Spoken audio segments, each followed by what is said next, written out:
Crisis? What crisis? In Sweden, things look almost normal. Crowded cafes, restaurants full, playgrounds and streets too.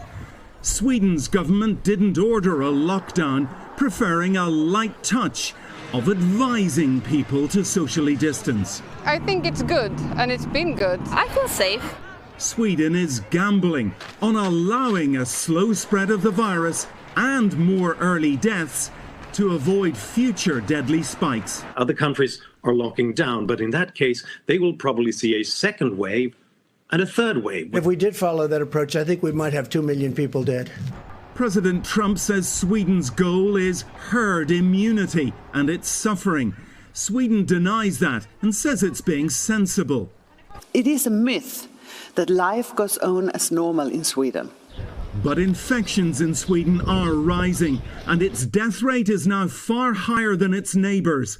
150 deaths for every million people, compared to 60 deaths a million in Denmark, 30 in Norway, 16 in Finland.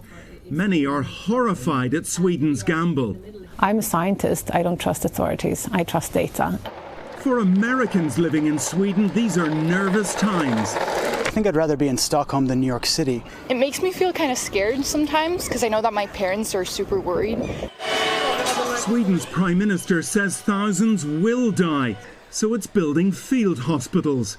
Sweden and all of us are living in a huge high-risk experiment.